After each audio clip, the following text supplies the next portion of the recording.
KSRTC bus അശ്രദ്ധമായി overtake ചെയ്യുമ്പോൾ ബൈക്കിടിച്ച് മരിച്ച 29 വയസ്സുള്ള വർഗീസിന്റെ മൃതദേഹവുമായി വിഴിഞ്ഞം ഡിപ്പോയിൽ നാട്ടുകാരുടെ പ്രതിഷേധം.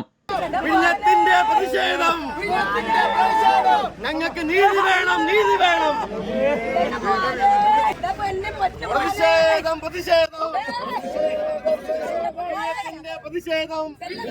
ഇന്നലെ ഉച്ചയ്ക്ക് മുക്കോലയ്ക്ക് സമീപമായിരുന്നു KSRTC ബസ് ബൈക്കിലിടിച്ച് വർഗീസ് മരണപ്പെട്ടത്.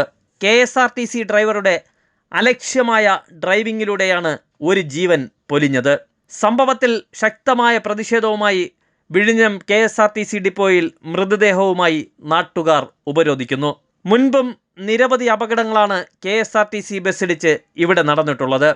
പലപ്പോഴും KSRTC ബസ്സിൻ്റെ അലക്ഷ്യമായ ഡ്രൈവിങ്ങിലൂടെയാണ് നിരവധി ചെറുതും വലുതുമായ അപകടങ്ങൾ ഈ പ്രദേശത്തും സമീപ പ്രദേശത്തും നടന്നിട്ടുള്ളത്.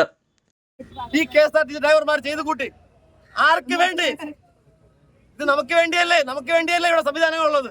എന്താണ് ഞങ്ങളെ കൊന്നു തള്ളുന്നത്? ഇനി ഞങ്ങൾക്ക് വേണ്ടത് നീതി മാത്രമാണ്. ഇനി ഒരു ജീവനോടെ പൊലിയാൻ പാടില്ല. ഈ കുഞ്ഞനുജനാണ് ആ വീട്ടിന്റെ എല്ലാ കാര്യവും നോക്കി നിന്നത്. ഈ അഭിവാദനായ ഈ കുഞ്ഞനുജൻ ആ കുടുംബത്തിന്റെ എല്ലാ ചുമതലയും നെഞ്ചിലേറ്റിക്കൊണ്ട് നടന്നവന്റെ ജീവിതം നിങ്ങൾ ഇല്ലാതാക്കി. ആ കുടുംബത്തിന് ആരിന് കണ്ണീർ? ആ കണ്ണീർ ആര് തുടയ്ക്കും? ഇതിന് നമുക്ക് വേണ്ടത് ആ കുടുംബത്തിന് നീതിപൂർവമായ ഇടപെടല് ബഹുമാനപ്പെട്ട മന്ത്രി ഗണേഷ് കുമാറും ഈ KSRTC അധികാരികളും ഈ കുഞ്ഞനുജന്റെ കുടുംബത്തിന് തന്നേ പറ്റൂ.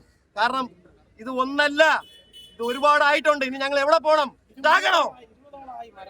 ഞങ്ങൾ ചാകണോ? പറയണം അധികാരികളെ.